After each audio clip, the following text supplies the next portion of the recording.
Hello, everyone, and welcome. We are going to be recording this session today. I'm Madhura Amdekar, and I'm a Community Engagement Manager at Crossref. I'm delighted to welcome everyone to today's community call with Crossref, the Retraction Watch leadership, and our other special guests.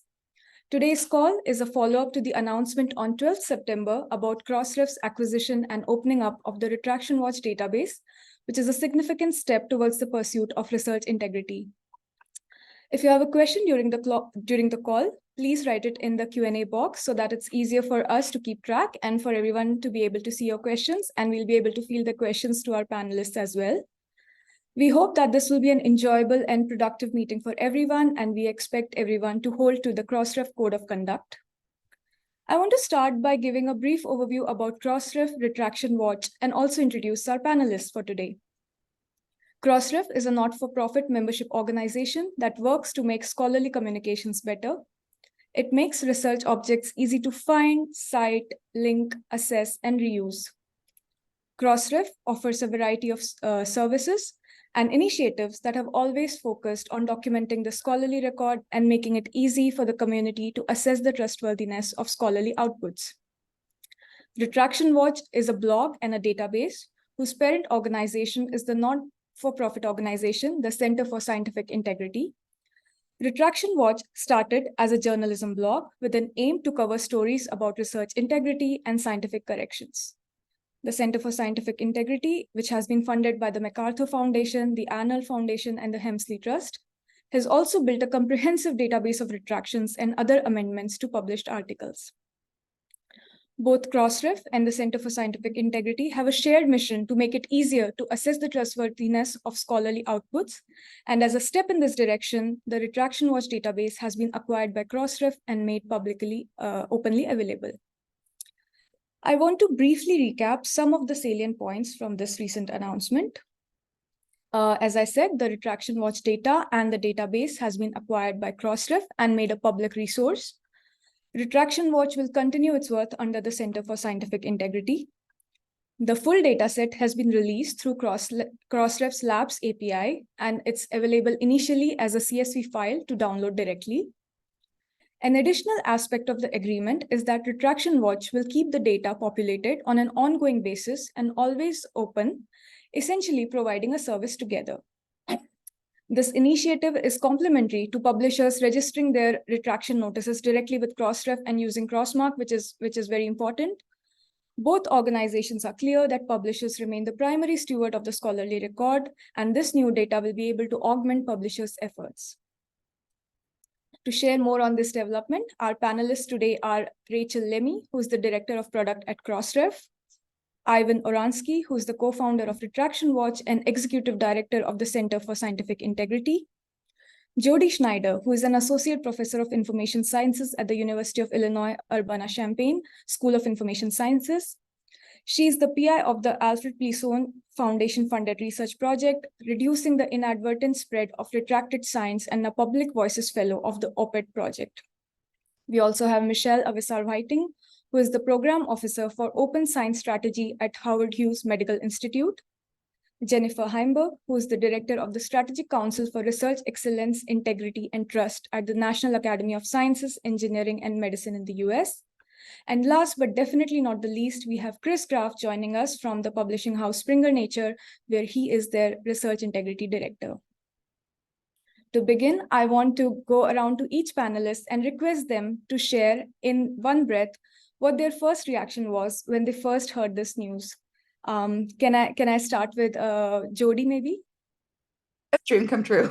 Really amazing. Oh, fantastic. What about Ivan? What were your thoughts when this agreement was finally out? Well, I actually quite similar to Jody's, I guess, probably from a somewhat different direction, but we've been obviously Crossref and Retraction Watch have been working on this for some time, but it's just very much the perfect collaboration. It's the two sort of right groups to work together, so mission driven, so focused on helping do all the things that you mentioned earlier.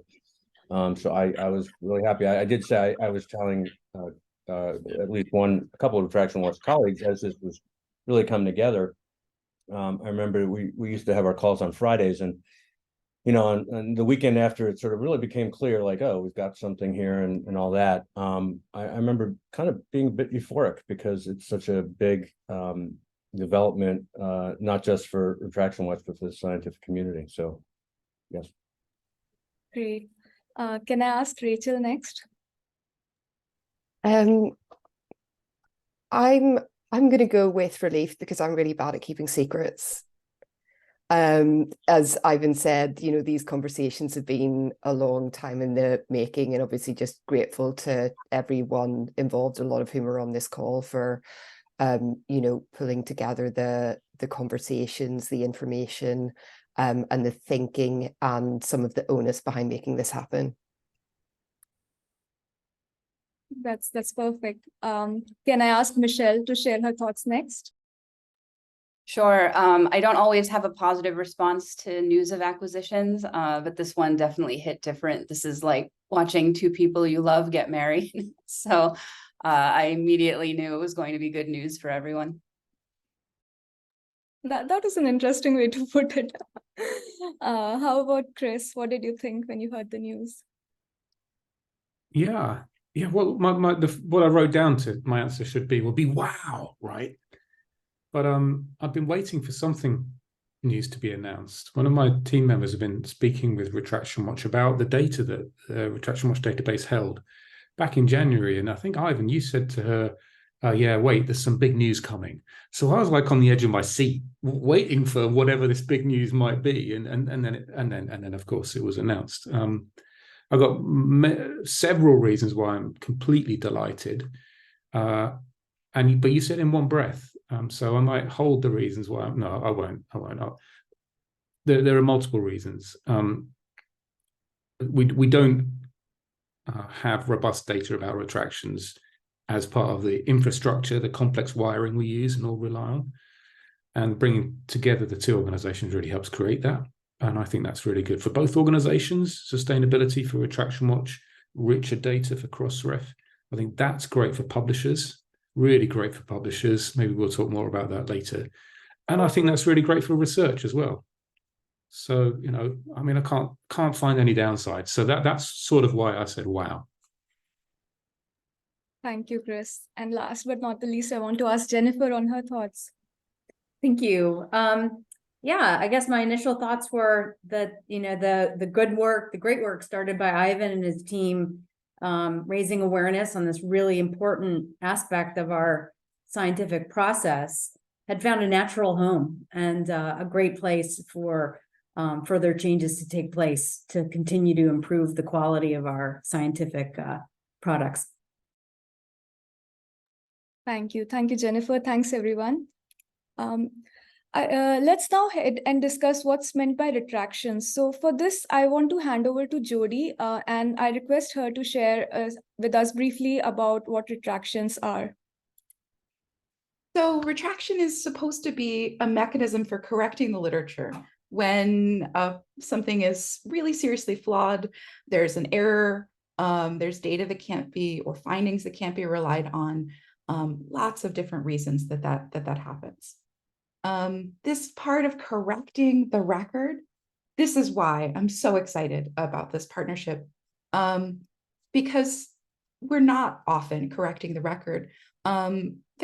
It's a relatively small number of articles retracted, maybe one in 1,300. It's across all fields, and the data across fields has not been so easy to get a hold of in general. Right? 60% of retraction is in engineering, for instance. Reasons for retraction include unethical research, redundant publication, issues with data, issues with results. And I have to stress that retraction is part of a healthy science and healthy research ecosystem. Honest error also leads to retraction, and that's part of the process of doing robust science. It can take varying amounts of time for publications to be retracted. Could be 40 years, could be days, could be months. And unfortunately, even when the results are wrong, people may continue to cite and use retracted publications for a decade or more. And that's what this can help with if we take it. So that's it from my side. Thank you. Thank you so much, Jody. I think that was a great introduction and set the stage for what's to come next with our great panel here. I want to move on to Ivan next. Ivan, can you tell us a bit more about the impetus behind setting up Retraction Watch and how it has developed over the years since its initial launch? Sure, happy to, and I'll be brief because I think we all want to get to questions and discussion. So I just by way of very hopefully quick, as I said, introduction and sort of history.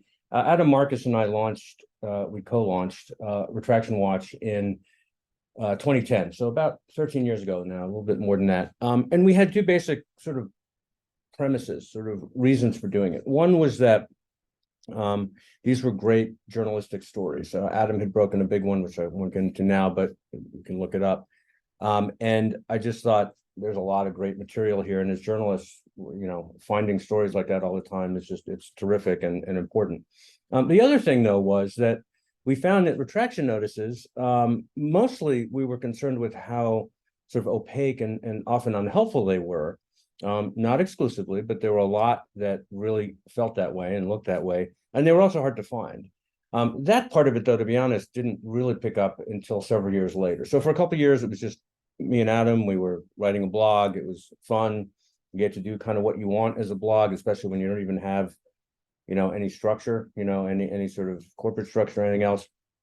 And then it became clear to us, that third reason, if you will, that we couldn't keep up with all the retractions. There were a lot more than we thought there were. We were wrong about how many there were. And, nobody was keeping track of them. All the places that should be, or sort of you would think would be, were having trouble doing that as well. So that gave rise to the idea for the database, which we started work on actually in late 2015, didn't launch until 2018. And we always need, and we had generous funding, as was mentioned earlier, but operational costs are always the real, sort of holy grail, Mount Everest of nonprofits, right? And of trying to maintain data, not just sort of do a data set, send it out to the world, which we fully support. And so we have had a model of licensing the data, as many of you know, and as Chris alluded to. I mean, Springer Nature, others have either approached us about it or have integrated it, which is great. Zotero and EndNote and other bibliographic management software, Edifix, which is sort of in that line of doing work like that, manuscript management, and that's terrific. And we really hope that's already had an impact. And we're so grateful to those who have licensed the data to get us to this point. But when this opportunity came along, and again, I just want to say that, and Rachel alluded to this, and it's hard for journalists to keep secrets too, Rachel, as you know. But and I'll sort of call out Lucy, Lucy Ofish is on the call as well, who spent many hours on the phone and emails and all sorts of things, and internally, of course, as well, and also Jeff Builder. And I don't want to leave anyone out, but I do want to just point out those two in particular, because Jeff has been a great sort of supporter and helper to Retraction Watch for years, and has helped us think about the database, helped us think about what we're going to do, everything that really was so useful to us. And in many ways, Jeff sort of over time, Jeffrey kind of, at different points we would reconnect or we'd talk about what the options were. And that I love organic processes, and this was really an organic sort of thing. Michelle, I really liked what you said about sort of two people you love getting married. I don't think my wife's on the call, so she and I are married and we still love each other. But this is a sort of professional kind of marriage that I think is just really, really terrific. But over time, as I think you all know, or many of you may know, again, there's been a growth in interest in retractions. This year in particular, I sort of say this every couple of years, and then I sort of go, oh, but that actually was not even the peak yet. Both in interest in retractions, Mark Tessier-Levine, Francesca Gino, I could go on, lots and lots of interest, as you all know right now. But I just want to sort of leave you with some data. This is actually sort of new and fresh data. And Jody, I think directionally your sort of estimate was correct, but in fact, right now, it appears that about 1 in 1,000 papers are being retracted. Again, that isn't surprising. It's been going up. Most of the reason is because of scrutiny and because there are groups now at publishers that actually are looking at these issues and all of that. Happy to discuss that more, of course, during discussion. But they're definitely on the rise. This is a rate of retraction, just denominator being the sort of overall science and engineering indicators, like number of papers published. Again, been on the rise. Pay no attention to that dip. Retractions tend to take a while. We have no reason to think it won't continue to rise. But again, it's still 1 in 1,000 papers. That being said, it is a signal event. It is a very important event, right? It's not a sort of random blood test that turns out to not be important anymore. You really need to pay attention to the fact that something's been retracted. And so it's important, even though the relative size of the database, it's only about 43,000 in our database, another 14,000, some overlap in what was existing at Crossref. Relatively small numbers in the millions and millions, tens of millions of papers published, but important data on the rise. We're so pleased to be able to continue the work and to only improve the database. And thank you.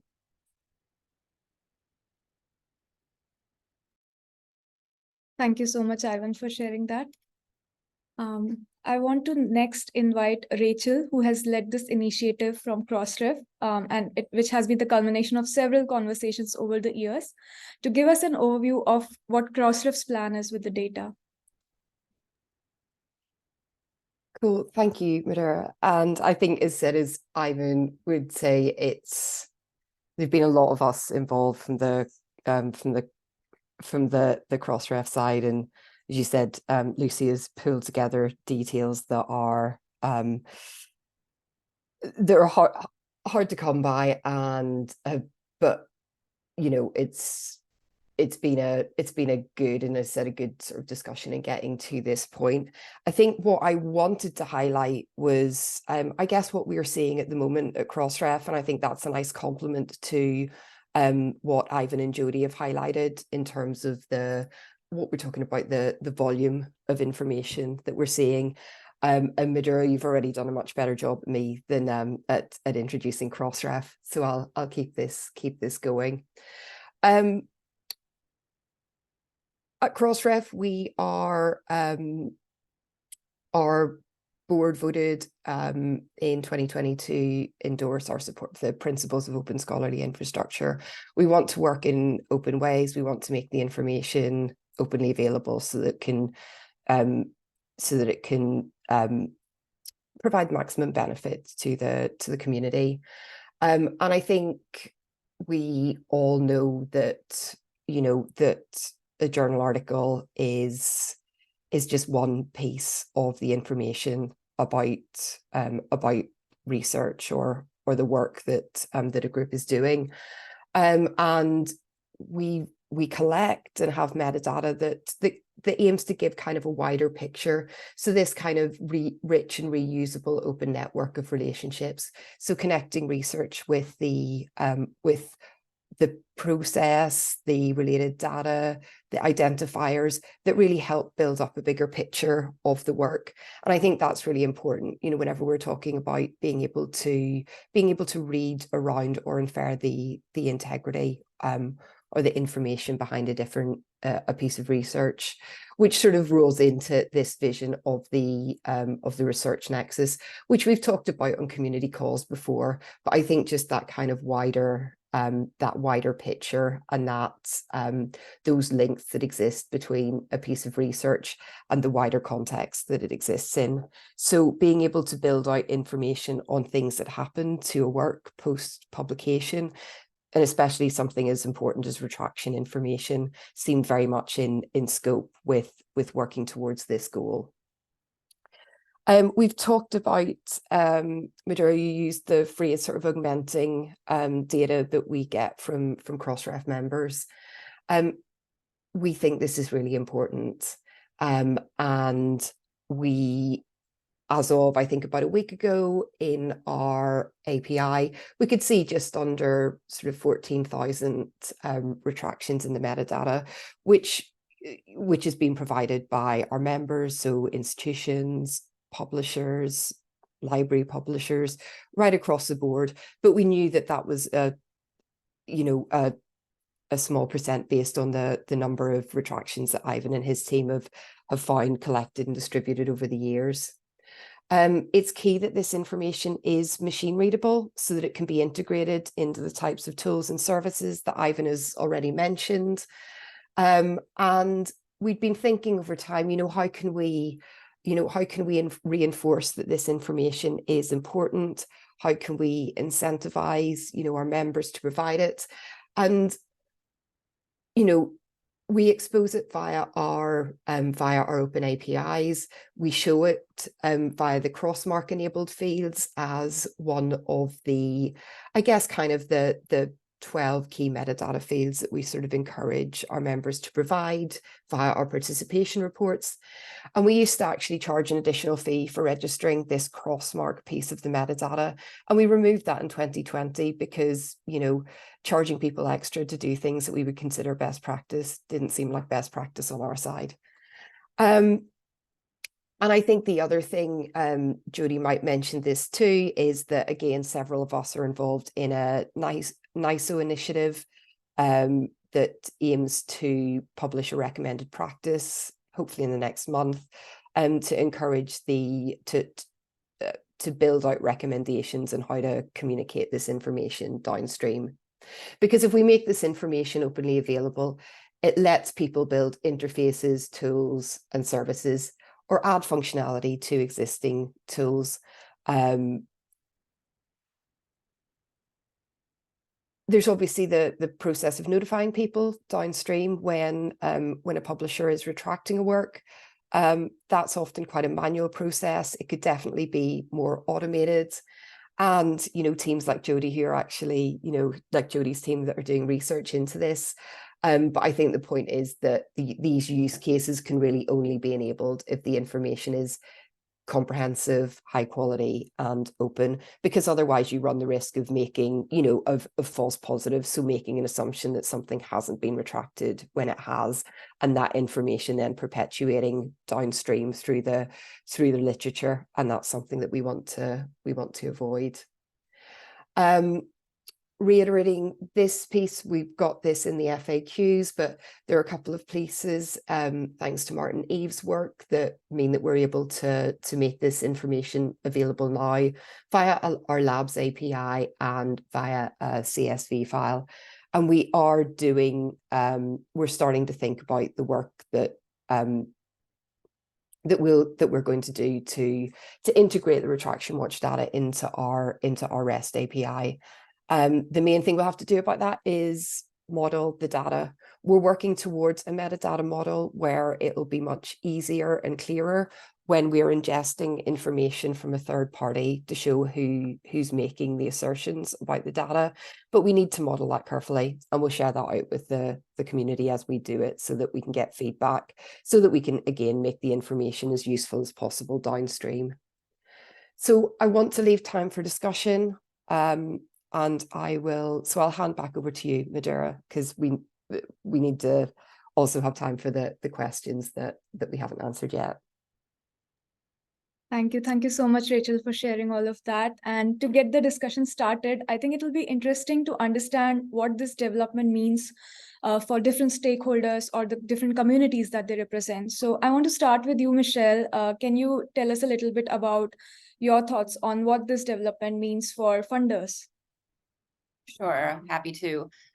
So I think funders are going to benefit for the same reasons that all the other entities will. Mainly the merging of two large databases of retractions means that we'll have a more comprehensive and reliable information source for any application.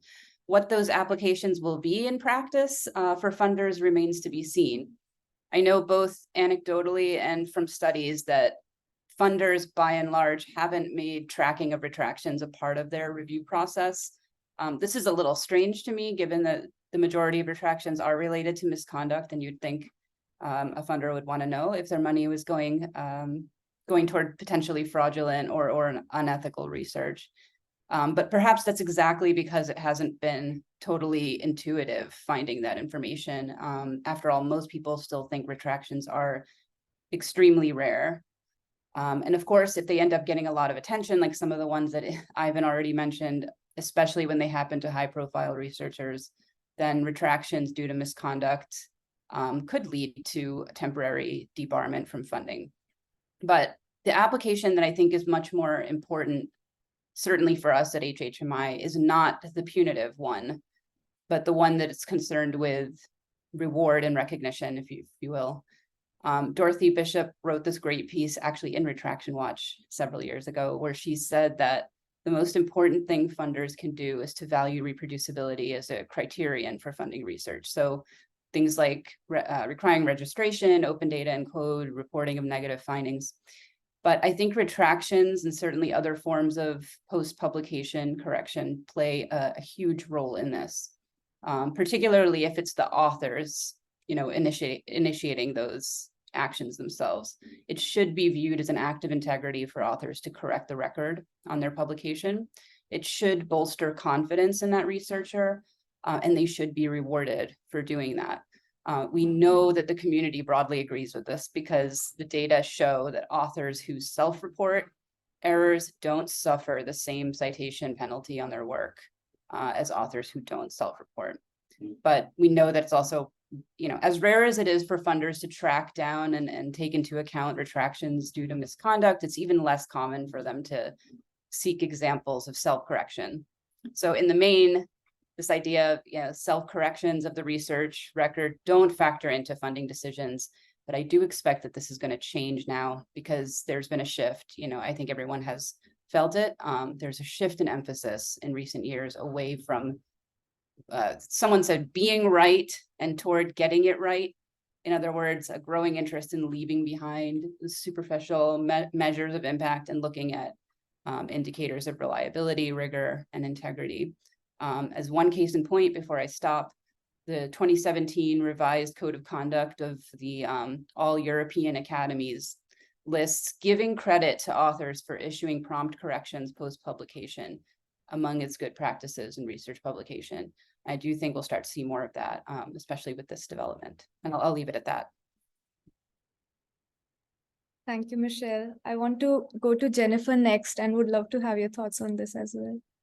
Great, thanks. I would echo most of what Michelle said. It was great and a good way of thinking about how incentives need to change, but are also beginning to change. And so within the Strategic Council of Research Excellence, Integrity, and Trust at the academies, we are interested in looking at retractions from many of the angles that Michelle had mentioned in terms of incentives, efficiency, just change. The goal of getting it right versus being right is so powerful and clear. I like that. But I also want to talk about how change and sort of the strategy of culture change that has been promoted by Brian Nosek. I'm sure many here know who that is. And he's supported open science, and he's identified sort of a reverse pyramid of how to make change. And the first step is to make it possible, which is to make sure there's infrastructure to allow it to happen. And certainly Crossref offers that, the infrastructure that's needed. Next, make it easy, make it normative, make it rewarding, and then make it required. And I this is such a good step towards that process. And I think there's a lot of work to do still to make it normative and rewarding and required, but I think we're getting there. Thanks, Jennifer. I want to ask Chris next. How about publishers? I think they have a really key role here. So what do you think this means for the publishing community as well? Yeah, thanks. I love the comments that have come before about being right and doing right. But before reflecting a little on those, I think I want to be a bit selfish and talk about why I think this is good for publishers. And I think it's good for publishers because it brings visibility to the work that we do post-publication. And one of the things that publishers bring or should bring to the research endeavor is long-term curation and caring about something that looked right at first glance, but that a couple of years down the line, you worked out wasn't right and needed to be addressed. So it brings well-earned visibility to that kind of effort. And for me, it emphasizes the value that publishers can and do add to research integrity when they do that. So that's the sort of selfish bit. Less selfishly, I think it brings sustainability to a really important organization, the Retraction Watch database. So I'm delighted about that. And last of all, perhaps again a bit selfishly, dare I say it, actually the data is there to say it for me. Crossref data on retractions is about 14,000. Retraction Watch data on retractions and post-publication things is, I think it was about 40,000. So what I was trying to dare to say that perhaps metadata could be better, but the data say it for me. Particularly that's true with respect to post-publication events like retractions. I believe that the Retraction Watch database sort of manual curation of that post-publication data across all of the publishing sort of sources that are out there is a really powerful activity. Again, I'm glad that that's going to be sustainable now. I'm even more glad that it's with Crossref integrated into the kind of, I may use the analogy, complex wiring that Crossref provides. It connects us all together digitally, all these important items of research output together. And now Retraction Watch data is part of that complex wiring. And that's pretty cool, right? And from my point of view, plugging that data into initiatives that the whole industry is putting its shoulders behind, like the STM Integrity Hub that I chair the governance board of that, is really, really great. Now we'll have one place to look to get the data that we can then use reliably to enhance the tools that we're making, perhaps to enable retractions to be quicker, right? That would be good, wouldn't it? Perhaps to enable us as a sector to prevent problems in the first place. And I think that's awesome. So there you go. Thank you for the question. It was a good one. Thank you, Chris. Thank you so much for that perspective. Another thought that comes to mind is now that this data is open and it's freely available, who do you see using it, and for what kind of applications does this development make sense? So I want to start with Jody, if you can share with us what you think can be done with this data. It's great that people have already talked about open data. As someone who is doing research about retractions, the latest paper I have has data from 4 places, but only one is only the Crossref data is data I could share at that point. If I were writing that paper today, it would be 2. It would be Crossref, the original Crossref data and the Retraction Watch data. So that's the immediate. There are 2 kinds of research projects that I've done in this space. One is kind of data analysis, scientometric oriented projects, and those have been absolutely possible. Ivan and his center have made it very easy for researchers to use the data freely. But there's a different kind of data that data use that has not been possible up until this announcement, and that's digital library projects. That's when we want to share the data, use it, and do something with it. And so one example would be Cabinet has a problematic paper screener, and it shows us what he calls feet of clay. What are the things that are building on retracted papers, which is exactly the thing that I want to know. Today, immediately as soon as the data became available, he integrated the Retraction Watch data in. And so now we have the best possible data that we're using for that. But when this data was locked up under a license agreement, one of the things the license agreement would say is you have to make specific provisions if you're going to share. So that research would not have been possible not to share. So it's great. It's really great. Thank you so much, Jody. That's great to hear. I want to go to Rachel next. Similar question. What do you think can Crossref community members do with this data now? I think, Ivan, you can probably talk to this a little bit as well, because I think we know that there are folks in the community who'd been working with Retraction Watch to subscribe to the data in the past, and there's certainly crossover with folks who are working with Crossref, who maybe already are using the information that we make available via our APIs to be able to integrate the data. Examples might be bibliographic management software, which can then, you add a citation, it flags up the information that it knows based on the DOI to tell you maybe that, that a paper is being retracted. That's one area. There's the research that Jody's doing. And then obviously there's the, we mentioned the NISO group, and we've been talking a lot about the folks who aggregate the information. So abstracting and indexing providers, etc. So if they can get the information, more comprehensive information from one place, then they can integrate that. So again, if you're doing a search in one of those databases, then it's easier for them to integrate and flag if a paper has been retracted. Because I think what we're all saying is that we don't want to remove this information. We don't want to scrub it from the record. We just want to be transparent about what's happened and why. And I think this we hope that this will enable that. And I think, Michelle, to your point, it is also something then that funders can rely on more confidently when they're doing their work or thinking about the directions that their policies might go to in future.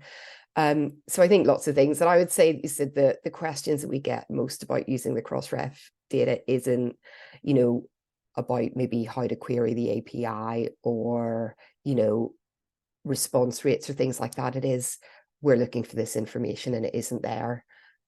So I think with this, a lot more of the information that people will need will be there and available for reuse. Thank you, Rachel. Ivan, would you like to add something to that? Yeah, I mean, I really would just amplify and sort of maybe elaborate a little bit on some examples of everything that everyone's mentioned, in particular. So we've always thought about scholars who study retractions, people like Jody, of course, as a key constituent, if you will. And so there are hundreds of papers. I mean, we're just sort of, frankly, overwhelmed, literally overwhelmed, because we can't keep track of all of them, but also sort of emotionally overwhelmed that so many scholars have done such amazing work and used the data set. I mean, we sort of thought that would be the case, but it's much grander and bigger than we even thought. We end up peer reviewing some of those papers, which is sort of a little bit of a circle back or something. So that's one core, and I just see that exploding because, the fact that they don't have to contact us and then I don't have to talk to their, maybe attorneys at the university. I mean, it's honestly, it's a time drag. Like we had to do it, and I was happy to do it, but boy, I literally will have hours left in my, back in my week that I don't spend doing that stuff. And it's just better anyway. Second, in terms of, again, what you call them, bibliographic software management systems or manuscript management systems, like now everyone can just, you should not, right, be able to try and cite or even read or even like sort of see glancingly across your screen a paper that has been retracted without learning it's been retracted. Doesn't mean you shouldn't read it. I mean, you should do whatever you want. But like, again, I mentioned Zotero, EndNote, Papers, Third Iron, Edifix, they're already all using it and actually helped us make the data better in many ways. And so now everyone can use it. Whether they're a nonprofit, for-profit, anybody can use it. It's all there. I do want to just, and I'll just try to do this quickly to be brief, but Michelle mentioned, I think, I don't want to get what you said wrong exactly, but it was something about, you're surprised or, that more funders weren't making use of the data. I can't say who, but there is a pretty significant funder who has licensed the data for that purpose of kind of just, again, some combination of checking people who might be applying for grants, as well as again, more proactive, more positively, I would say, and forward in a forward way, like, oh, what do we want to be funding, and sort of what do we know about this, and is this a good signal? Universities have also licensed the data to really do background checks. That's a little bit more discreet and maybe negative, if you will, but important. And so for example, people can now make things public, as Jody was saying, not just in the scholarship way, but there's a site called retractions.au. They licensed the data, basically all the data from Australia and New Zealand, and created their own map and sort of visualization. Anyone can do that now. In fact, someone saw that site. We talked about it a bit because it's a bit of a partnership. It was a bit of a partnership there. And someone else, I think in France, but somewhere in Europe, said, "Oh, I'd love to do that." I said, "And I'd love to give you the data." And like I said to Chris's colleague back early in the year, like, just give me a minute, and now they know they can use the data. So it's terrific. Thank you so much, Ivan, for that. I want to now move on to some questions that are coming in. We already have a few questions that are coming in the Q&A box. So the first question is, it's from Diane, and it says that this is great news for research integrity. We are exploring adding retraction data to get FTR API entitlement responses. Is there a set of cross-mark user interface guidelines that our users' discovery tools would need to adhere to? Can I ask Rachel to maybe take this one? Yep, I can. So we do have, I think for Crossmark, it's worth saying we do have display guidelines and sets of logos that people can use to integrate it. But I think, I guess obviously with the kind of display of the information, the consistency of the display of the information is useful, because then anyone who's reading a paper, is familiar with, what's this button, what does it do, what can I find out whenever I click it. But I think the thing that, so I think it's worth looking at those. But overall, I think, there's the display interfaces, but I think that the most important thing is, the information is computer readable via APIs. So as you said, it lends itself to being able to be used in those responses. And I think the other thing that we would all say is just make it as clear as possible. And that serves the downstream purpose. Thank you, Rachel. I hope that answered, Diane, your question. We have another question from Michelle. From Michael to Michelle. Michael is asking, are there any specific references you recommend for researchers self-reporting errors? So I think if I'm interpreting that correctly, they mean reporting errors on their own work. And in my opinion, that should happen through the journal. I know that journals don't always make that easy. And so maybe this is my plea also to journals and publishers to please make it easier for people to correct their own record. I've had to do it on one of my own papers where I completely forgot to change numbers in the abstract after I did the revision, and it wasn't caught by the reviewers or by the editor, but I caught it later and really wanted it to be changed.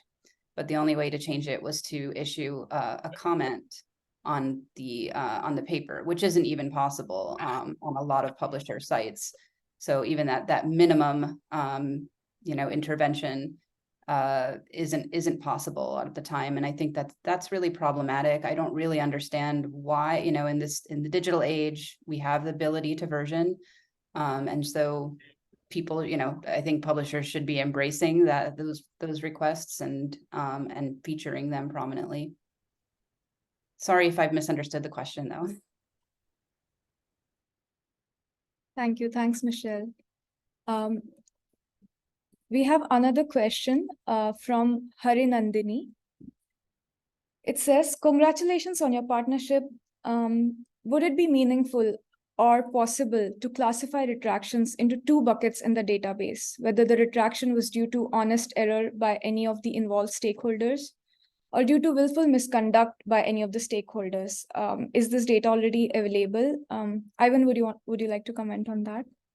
Sure, no, great question. And the short answer, and probably the most useful answer, is it is already available, depending on how you classify honest error. I'll go back to that.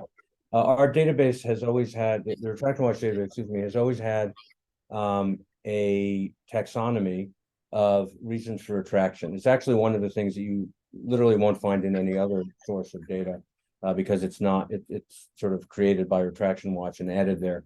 The taxonomy, as some would say, and I would actually probably agree at this point, is a bit too granular for a lot of purposes. We think it's useful and people should group however they want. I will say, just to, but again, if you go on you download the data and you can sort by all sorts of reasons. Again, there are usually more than, there's usually, the devil's in the details. So one thing is that there's almost always more than one reason for a given retraction, and we code those that way. The second is the whole notion of honest error. And I do want to sort of call out someone I really should have called out earlier as I answer this question, who's Alison Abritis, who is our research director at Retraction Watch. And, you know, whatever credit Retraction Watch or the Center for Scientific Integrity deserves or is getting for this database, which again is what has been acquired, really belongs to Alison, and I mean that like about 98%. If we were a scientific paper, I'm not sure I would qualify for authorship, because all I went out and did was try and get some money from people, right? I'm being a little bit self-effacing because that's what I do, but Alison really has been just the brains, the effort, the muscle, and all the work behind this. But she, and the reason I mention her is that she sort of has a lot of problems. It's probably there isn't an honest error category in the database because that's it's a judgment call that, frankly, based on available information, except in extremely rare cases, is sort of is not available. So again, you can look at it, you can triangulate, you can sort of make reasonable estimates and guesses.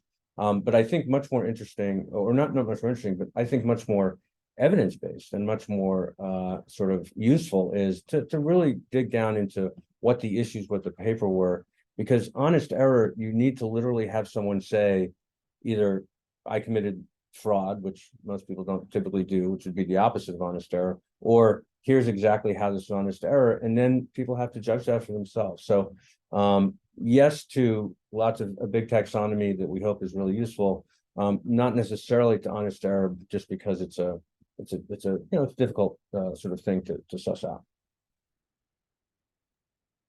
Thank you for that, Ivan. There's another great question here from Alex. Can someone speak to the difference between what is or what will be in the Crossref Labs API versus what will later be in the metadata API? Assertion provenance was mentioned, as well as the pending NISO recommendation. Is there anything else? Can I request Martin from the Crossref team to take that one? Hi everyone, yeah, sure. So I'm Martin Eve, I'm Principal R&D Developer at Crossref, and I've been working on integrating the Retraction Watch data into our Labs API, which is the sort of staging area and test bed for when we have new API features that we want to showcase to the community, but they're not quite ready to go into production yet. And I think Jeffrey actually typed a response to this that is basically what I'm going to say, which is that the idea of the Labs API is that it gives us scope to prototype new metadata representations and to give them to people to play with. We can't guarantee stability and uptime and performance on that API, but we can give you a flavor of how it could be designed. And that lets people feed back to us with, you know, this isn't good enough, or I need it to do this, it's not doing it at the moment.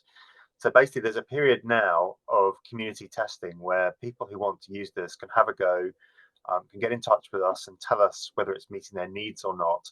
And that will feed into our eventual design recommendations for how we integrate this into the live production API. A good example is the thing we've just been talking about, actually, that there are schematic differences between what we have in crossmark retractions at the moment and the richness of the Retraction Watch data that's come in. So, for instance, Retraction Watch provides us with a controlled vocabulary of reasons for retraction or expression of concern, which Crossmark was never able to handle. So if we want to represent that richness of data we have to play around with new representations that will, in some senses, be incompatible with what we have at the moment, but hopefully are building on it. And we've got some time to make that right before we move across to live.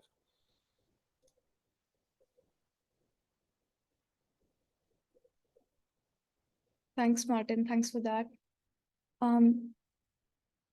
We have another question from Stephanie that says, is Feet of Clay using AI to help flag potential problems prior to admin review?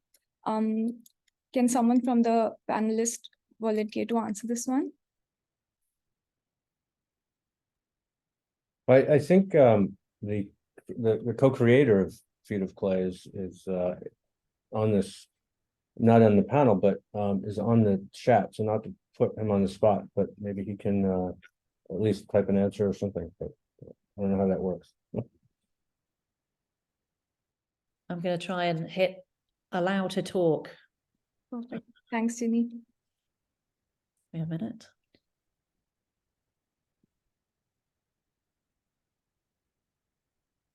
Got it. Guillaume, are you able to unmute and tell us more about this? Yeah, hello. Is it Hello. working correctly? Yeah, okay.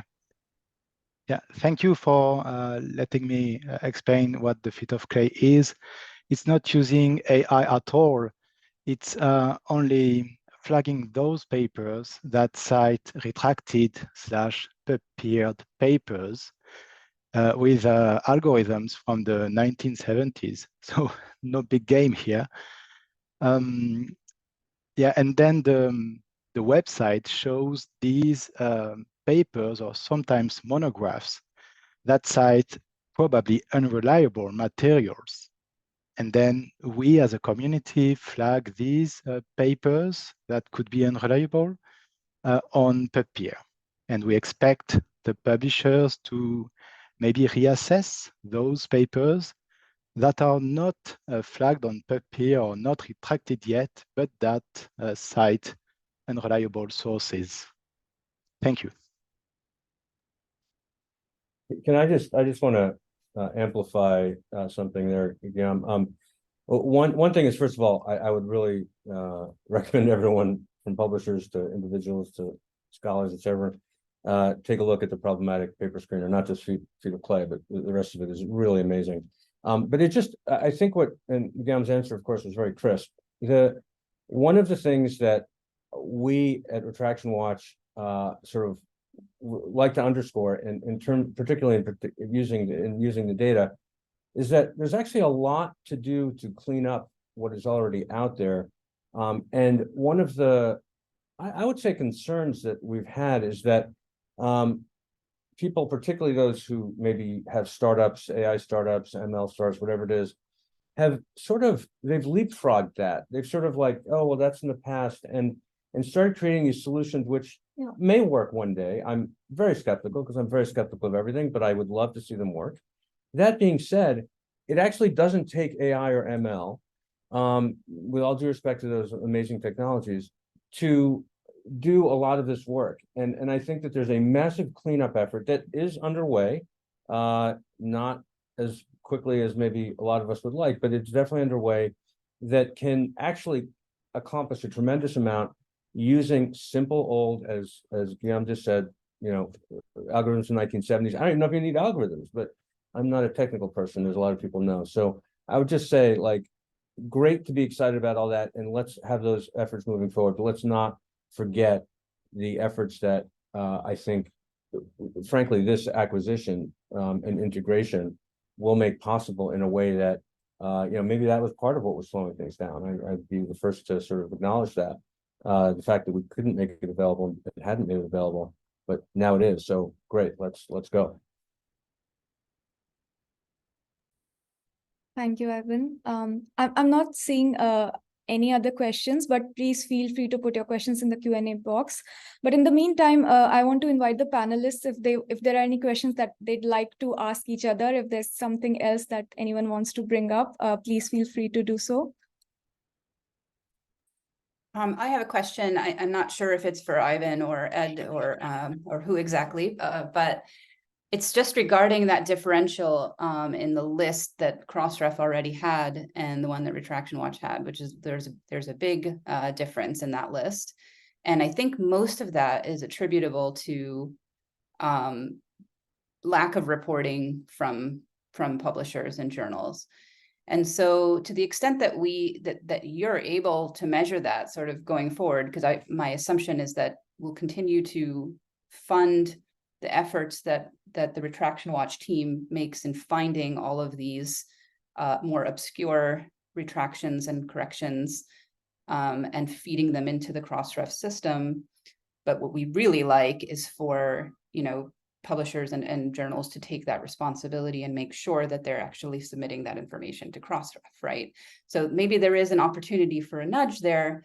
Crossref has these other efforts in terms of like the completeness of the metadata.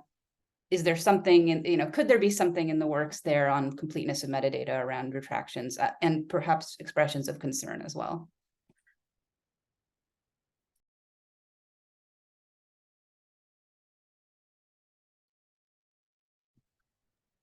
Yeah, so hi, thanks for the question. Yeah, I'll just jump in and just say, yeah, it's a very good point. We definitely want to, there's a gap in what publishers are sending us, so we are continuing efforts and can use this opportunity, saying we're getting this great combination of data, but we want more publishers to be registering the retractions and corrections and other updates. Crossref covers a wide range of updates, but I think the key thing there is that it can actually help. Then you still need the additional added value, because as Ivan noted before, publishers aren't submitting metadata with the same taxonomy for the reasons for the retractions. Now that could come in the future, but so I think for a while, for the foreseeable future, obviously the two things combined are very good. But obviously, if publishers are doing it, then at least the basic notification can certainly help. Then maintain and improve the database with that extra added value too on top. Yeah. And does anybody else want to add anything? I don't know if Martin, you want to say anything? I just wanted to add that at the moment, the way we've modeled this in the Labs API is to show crossmark retractions alongside Retraction Watch retractions and to have them specified as asserted by different parties. So what you start to build there is a triangulation of truth from different entities making the same assertion in multiple ways. And we don't really want to lose that multiple perspective assertion, I think, because it just becomes a way of validating the strength of truth about that metadata. I think that would be super. What I can say is that the data right now is just really not consistent.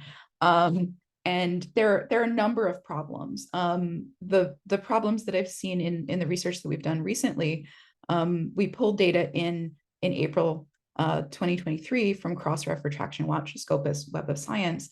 The Crossref data that we pulled is publicly available. You can find a link in the paper that we're presenting tomorrow. So one problem from the publisher reported data that's been in Crossref is there's not a distinction consistently made between the retracted publications and the retraction notices. If you look at the Crossmark updates data, those are both sometimes called retractions. That's one thing that does need cleaning up. And we looked at all the DOIs that we could find in these 4 places. And this just shows, how many there are in each individual data set that were, DOIs that were there, and then the intersections between them. And we found that even for publications that were covered in multiple sources, they didn't necessarily always say they were retracted. And we can't distinguish from the work that we've done so far. Does that mean that they aren't actually retracted and one place has it wrong in the case of, well, it's a retraction notice and whatever, or something else? Or is it that some places assert this is retracted, others assert that it's not? And we know that many people are citing papers long after they're retracted, just like their regular papers. They don't appear to be able to tell that they're retracted. And that's a problem I really want us to fix. And I think this is for the And this is why this data availability is a dream come true, because now everybody can integrate the best available data.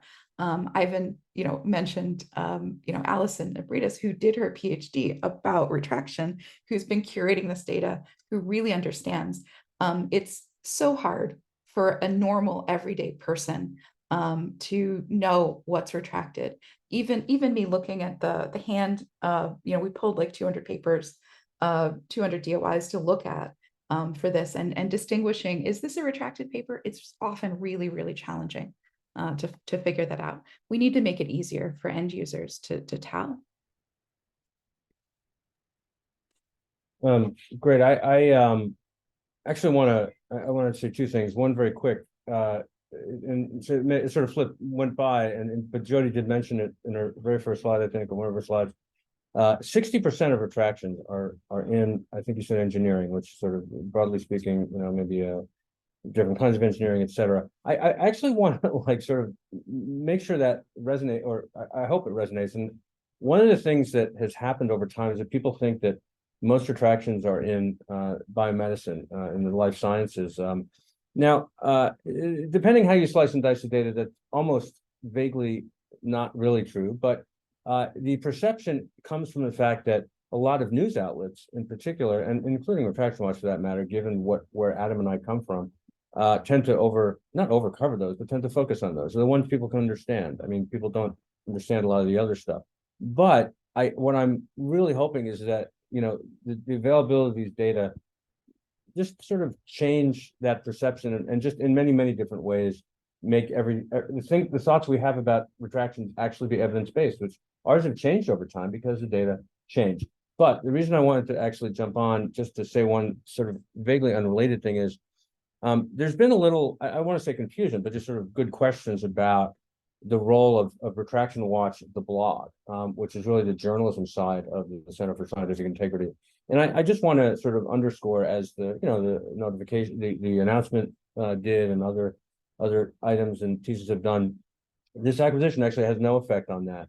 We will continue our work. In fact, it'll allow me to redouble some of my efforts on that work, and our whole team. And so again, totally independent, continue the work, draw on the database the way everybody else in the world can, of course, but it is independent, both in terms of integrity, and sort of, sort of editorial independence, and also financial. It's not at all related to this acquisition. And I just want to underscore that, even though it's a little bit off topic.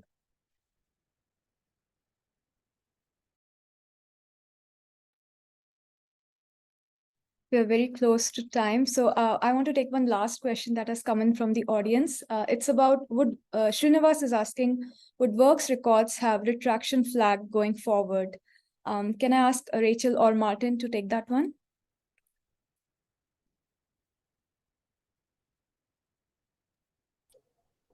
Either or. Why don't you start, Rachel, and Yeah, it's just, I think, as Martin was saying, the intention is to be able to, rather than sort of a flag, to have that, I think you used the word, Martin, which is probably right, triangulation of the information that we have from our members related to works in the REST API, and then to be able to integrate the Retraction Watch information into that, so that it's clear what information has come from the Crossref member, who, again, as we've said, in 14,000 cases have made that assertion or that flag that the paper has been retracted, and then said in many other cases it will be that information is come from Retraction Watch, and in some cases it will be both. So integrating that into, for example, the works route in the REST API, as you said, is definitely something that we're going to work towards, so that people can find all of the information related to your work in one place, including those updates, including retraction information. I just add that I think the thing we've learned over time is that API representations are complex things to design, and getting them right takes a prototype, it takes care, and it takes a planning phase. So we've got the opportunity now we have the Retraction Watch data to plan what that should look like in the live API and to work with the community who want to use it to design that in a way that's most useful. But as Rachel says, what Crossref actually logs are assertions of metadata made by different parties. Sometimes it's the member itself, sometimes it's a third party like Retraction Watch, sometimes even a citation can be a type of assertion. So what we want to do is capture that richness and then let people decide for themselves on how those add up to a truth about the metadata. Thank you, Martin. Thank you, Rachel. We have a little bit less than 10 minutes before we end this. So as a final question, I want to ask everyone about what is that one thing that you'd like to see change in the way we as a whole community manage correcting and updating the scholarly record. Can I begin with you, Jennifer? Certainly, thank you. It should happen more quickly.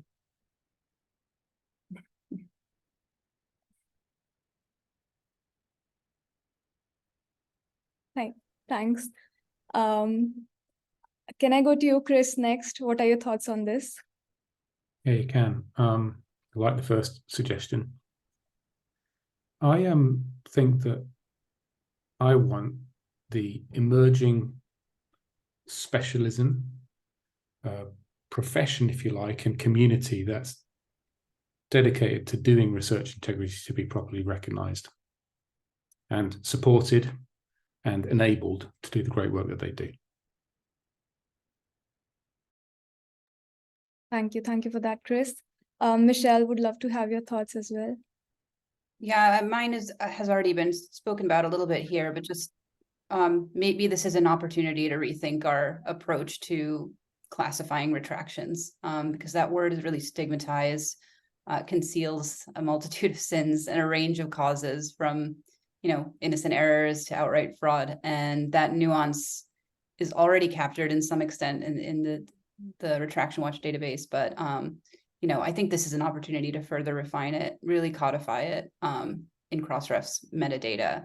I would be really happy to see that happen. Despite all the challenges, Ivan, that that you're right to bring up. Thank you, Michelle. Can I ask Jody next? Please use this data. Publishers, right, of every sort, please check what's retracted. Make sure we can tell. And please keep an eye out, as Rachel mentioned, the NISO CREC working group will be putting out display standards, metadata standards in draft form in about 2 weeks. And we will really want feedback to make sure that these ideas of how to surface retractions and corrections and expressions of concern everywhere are realistic. But let's make that happen. It will make a huge difference to the integrity of the scholarly record. Thank you, Jody. Rachel, I invite you for some of your final thoughts on this question and if there's anything else you want to add. No, I think what a lot of people have said, and I think, Michelle, you just said it in your sort of final comments, is that, as you said, this is something that, that we should be sharing openly. We should be bringing and working towards bringing increased transparency to this information. And I think there's a lot of will out there to do so.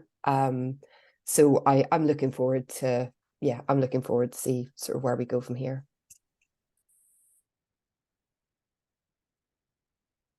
Thank you, Rachel. Ivan, any final thoughts from you and any suggestions on what we as a community can do better at managing this? Yeah, no, I think I agree with everything that has been suggested. I'll sort of maybe say two things. One is I would love to hear, certainly if we have time, any of the panelists or anyone else suggest ways that we can improve the database. There are things that are happening. Martin and team are working on, sort of some of the technical aspects. But what about the data, right? We're actually at this point where one of the things this acquisition has allowed us to do is actually to bring on more help. We have been able to convert a freelancer who was helping Allison, who Allison trained, to full-time. Excuse me, he's not full-time, but he's an employee. He's an actual proper staffer, working I think 30 hours a week. That's great, and it means that there's just more bandwidth, and it's part of one of the benefits of this, of this acquisition. So what would the community like to see? Is it different kind of metadata? Is it different so organization, taxonomy? It's beyond me actually to be able to think about all that, because it's the community that we want to drive that.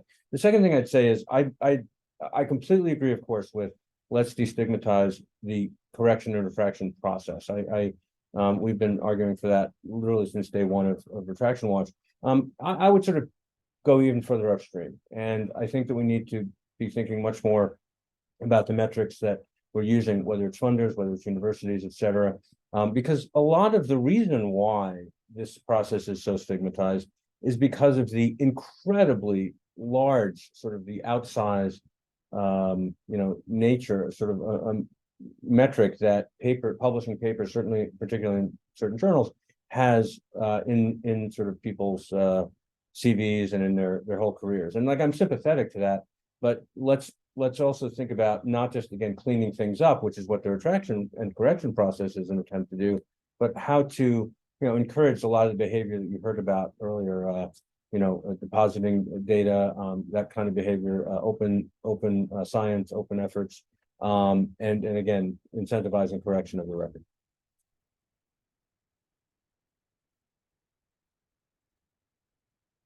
Thank you so much, Ivan. I want to thank all of our wonderful panelists today for all of their time and for sharing their valuable insights with each one of us. I want to thank all the audience who joined us for this, and just thanks to everyone. And have a great rest of your day. Thank you.